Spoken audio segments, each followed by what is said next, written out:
Shoot, sorry. I just touched the coldest thing probably in the world. That's right, North America. Her sprawling plains and mountainous ranges sure are pretty, but are they suitable for human life? Not really, but that's never stopped anyone. A drive through New England, the Midwest, the West, or yes, even the largest region of the US may leave you wondering, how did people with Stone Age technology live here before central heating? Well, there was no one way of doing it.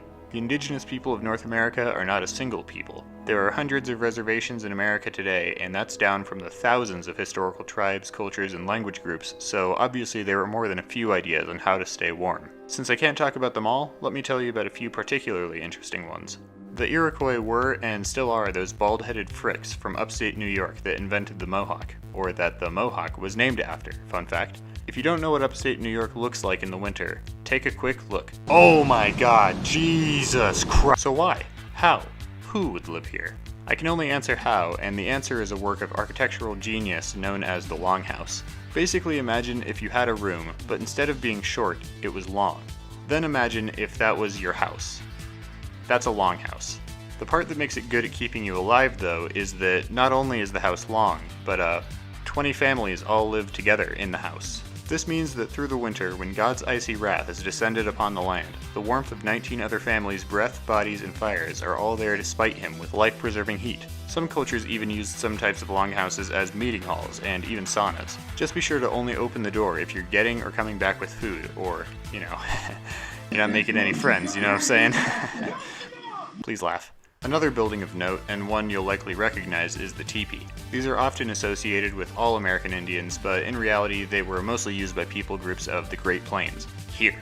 Their greatest strength, though, was not heat insulation, but portability, seeing as they were essentially cone-shaped tents. Many groups decided, frick this, our house is easy to move, let's make like birds and go south for winter. And that's just what they did, living nomadically with the seasons. But the tribes that didn't want to leave the plains every year had other means of staying warm too.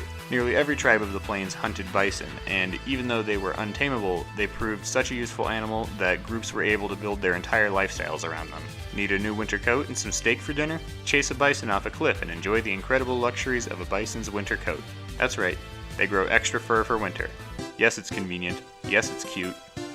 The Inuit, which is just a word to describe any of the people from here, have maybe the most famous wintertime shelter though, the Igloo. But what most people don't know about the Igloo is that most were temporary structures built for the purposes of long, distant, desolate hunting excursions in a landscape where sometimes you might have to walk dozens of miles to find any food for your town.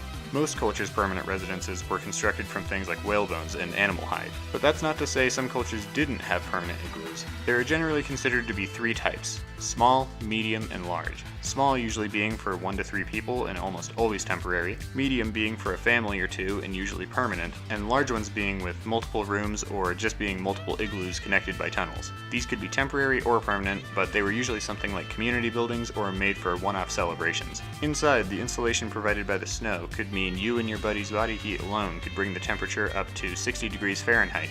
That's 16 Celsius if you hate freedom. That temperature can be boosted even higher with a lamp, stove, or even just by lining the interior with animal furs too. Also, some interesting notes if you have to build an igloo yourself are to make sure your sleeping area is higher than the ground because hot air rises. And don't be afraid to let the interior walls melt for a minute because once you let it freeze again, the ice will add structural integrity. But, like, thank God snow is a good insulator, am I right? I mean, can you imagine what you'd do out there if it wasn't? Oh, jeez. But seriously. Jesus. So those are a few of the interesting ways people dealt with the whole freezing to death situation. But don't get it in your head that every tribe had a wacky or unique way of fighting cold. Most indigenous people found refuge just the way we do today. Bundle up, spend more time inside, keep a fire going, and complain a lot.